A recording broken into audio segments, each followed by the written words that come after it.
And that messaging really is so important. Yeah. That's why our team of meteorologists have been letting folks know about these anticipated conditions all week long with the 11 Alive Weather Impact Alert. That's right. And our chief meteorologist, he's standing by right now with more on that, because Chris, you've been talking a lot about the importance of the ice that's going to build up over the evening. And ice is the worst type of winter precip that we can have. You know, snow is fun. Sleet, you know, has impacts, but ice is the worst type of winter precip because it is going to be slick. It's going to be impossible to travel. In some areas, it's going to be harder than others, and it's going to be dangerous. And I want to make sure, I don't want to be the bad guy here for your kids, but if they're tempted to go out and slide around on the ice, please be very cautious with that and try not to let them do that for a couple of reasons. Number one, ice is hard. If you're sledding on snow and you fall over, it's a little bit softer, right? But if your kids want to go out and slip and slide on the ice, if they fall, it will hurt. And if you crack your head open or break a bone, you may not make it to the hospital for treatment. So try not to let the kids go out and play. There's another reason too, because when those trees get a lot of ice on them and it's weighing down, if they're in the backyard, you know, walking around, and icicles come down on their head or even tree limbs, ice is just a different thing, and it's nothing that you want to go out and play in. So definitely be careful. We've been warning people just to be careful when you step outside and you think the back step is going to be fine, and then you find out that you may slip down those steps. Even though it doesn't look slippery, there might be a glaze there that it does make it slippery. So my thing is, be aware of your surroundings. Don't take any chances, because we take it for granted that if we hurt ourselves, we can go to the hospital and get treatment. But with the roads the way that they're going to be in some spots, you may not be able to make it to the hospital. So just please be extra careful out there, because ice is not the thing that, icy conditions is not really what we want. So as we were telling you yesterday, that as this all started at the onset of precip, we might have a little sleet in parts of northeast and northwest Georgia. We did see a little bit of that earlier. Now we're getting some light rain, and it may be trying to mix in with the little frozen stuff there now. But this still isn't the beginning of the main event that's going to be coming into our area a little bit later on. Northeast Georgia a little bit later on today, and then into the evening hours for us here in Metro Atlanta. And this is all part of that huge system that's impacting millions and multiple states here around the country. And you can see how it's getting a little bit closer to us here. We have freezing rain over in parts of Mississippi, northern Louisiana, back into Arkansas. Texas has been being hit overnight. They're still getting some winter precip there. We are next in line, as this is going to be pushing into our direction. Again, it's not going to be snow. It is going to be freezing rain by the time it gets into our area. As you know, we have been watching these models very closely over the past week, and then during the week we had really wide ranges of scenarios of what we could see for this weekend, but we told you, keep watching us every day, because we're going to get new model data in, and as we get closer to the event, the models are going to start coming more into agreement, and that's really what we're seeing now with, number one, the location of the best coverage of ice. There's a little bit of differences here between the American model and the European model on how thick that ice will be. The European model is showing northeast Georgia getting thicker ice than what the American model is showing. But what I want you to see here, it's this area of northeast Georgia that is going to get hit hard. Now, we do think around I-20 in the metro area and along the I-75 corridor, we're going to be dealing with icy conditions there. Not as much on the south side, but this is all dependent on how far down to the south that wedge of cool air is able to go. And that's that area of colder air, shallow layer of cold air at the surface that slides in from the north and east. Sometimes it stops in Atlanta. Sometimes it goes beyond Atlanta. And the wedge is really a hard thing to forecast here. So we're giving you a lot of scenarios for folks on the south side, even though you're not seeing that on the models, to be prepared if that wedge is able to kind of push on down into your area. Now, this is an interesting thing that we haven't really had to change that much, and this is the timeline. We haven't had to change this graphic at all over the past couple of days, because things are still lining up as coming in to parts of north and northeast Georgia for the afternoon hours. and we'll just see that mixing developing and starting to transition during the day. And some untreated roads in north and northeast Georgia could start turning slick mid-afternoon to late afternoon. But for us here in the metro Atlanta area, the main event is going to be generally after sunset. So I want you to be hunkered down and in the place where you're going to be all weekend by around sunset tonight. That's when, after that, through the evening, we're going to see more of the freezing rain coming in. The accumulation is going to start intensifying. Temperatures drop into the 20s overnight with rain moving into that. And that's going to make those roads turn slick and very icy. Then on Sunday, the winter weather continues in the morning. The wind's going to start kicking up. We're going to have even a higher power outage threat during the day on Sunday, but still watching those temperatures very closely into the afternoon as to whether or not some warmer air will be able to come in for multiple hours going above freezing tomorrow, and that would help us to kind of curtail that buildup of the ice out there. Now, we know ice is not something that, the thickness of the ice is very dangerous.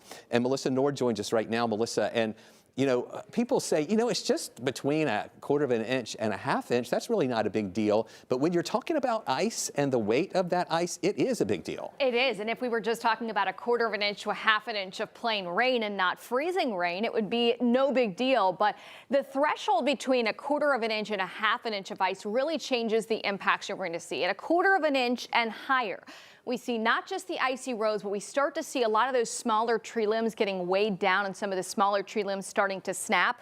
Power outages also start to increase because that's adding some weight on those power lines, especially if we introduce a little bit of gusty winds into the equation.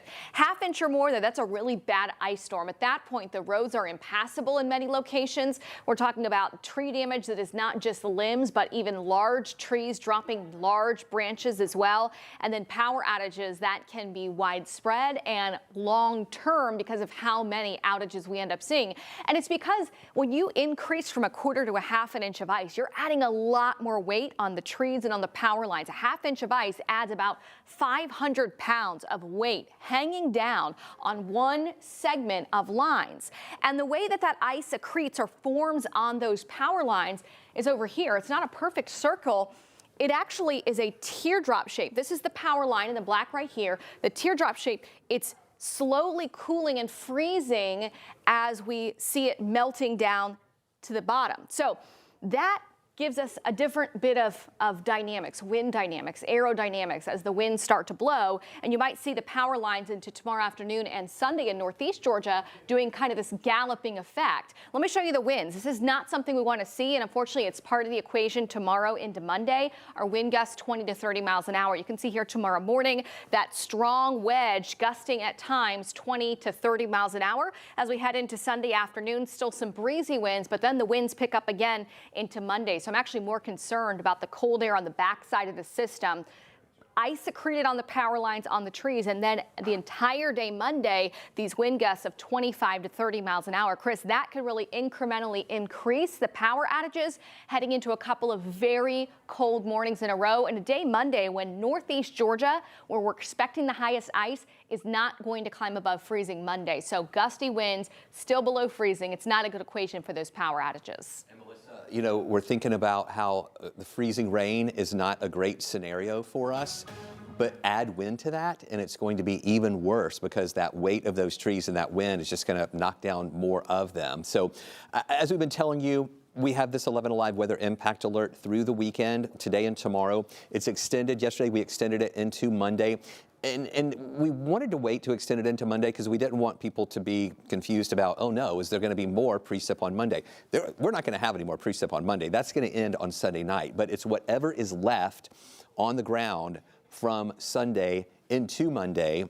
It is going to be slick again on Monday morning, and that's from the freezing rain over the weekend, late Saturday, and also into your Sunday. And as we've been telling you all week long, plan for travel and those power impacts that we're going to be dealing with. I love this graphic. Melissa made this yesterday, and it's a really great explainer about what we have going on here, whereas today, we're in the 40s. That's the highest that we're going to be early this morning and into this afternoon. But then we're going to see those temperatures dropping through the afternoon and then getting colder to around freezing later on tonight. This is that cold air intrusion. This is that wedge coming in from the north and the east. So watch how that settles in on us through the overnight hours. This is at 4:30 in the morning. So as that cold air is pushing down in this direction from the north and east, we're going to have the moisture and the rain coming in from the south and also the west of us. And that's going to ride up and over that shallow layer of cool air at the surface. It'll be raindrops in the air. So we've been saying all along, you're going to go outside and you're going to look and you'll be like, oh, it's just raining.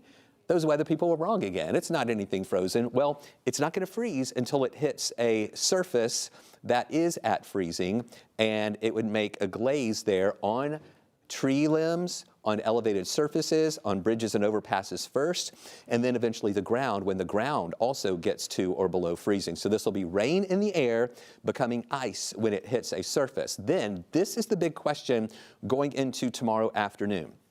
The models often don't handle the wedge very well, and the models often say that warmer air is going to overtake it sooner than what it really does. So we do think that tomorrow we'll begin to see the colder air to the north and east of us retreating a little bit, allowing some of this slightly warmer air to move back in on Sunday. The big question is, how much warmer will it be and for how long? We're thinking that we'll get up above freezing for multiple hours. Whether or not that's going to be enough to get rid of all of the ice, or it's just going to kind of curtail the growth of the ice coming in. So that's going to be the big question for tomorrow as that warmer air comes in. So we should get a little break in the precip later on Sunday. It's going to be ending. Hopefully temperatures above freezing for a bit, but whatever is still there Sunday night, look what happens going into Monday. Another surge of cold air, and I mean really cold air, comes in for Monday morning with temperatures that are going to move down into the mid-20s here for your Monday morning. So whatever is left from Sunday is going to be slick again on Monday morning. Now, as I'm showing you that warmer air and the colder air, northeast Georgia still may not even get up above freezing very long at all. So that's why we think it's going to be worse up in parts of northeast Georgia over the weekend, beginning, again, late this afternoon there, and then through the night, overnight, and then the colder air holding on longer. So that's going to just allow for more of that buildup of ice. So stay with us. We're going to keep talking more about the forecast track and whether or not that warm air intrusion is going to get here and how that will impact us on Sunday leading into Monday. And then just know next week is going to be bitterly cold. So we want to get rid of whatever ice we can with these temperatures briefly getting up above freezing on Sunday.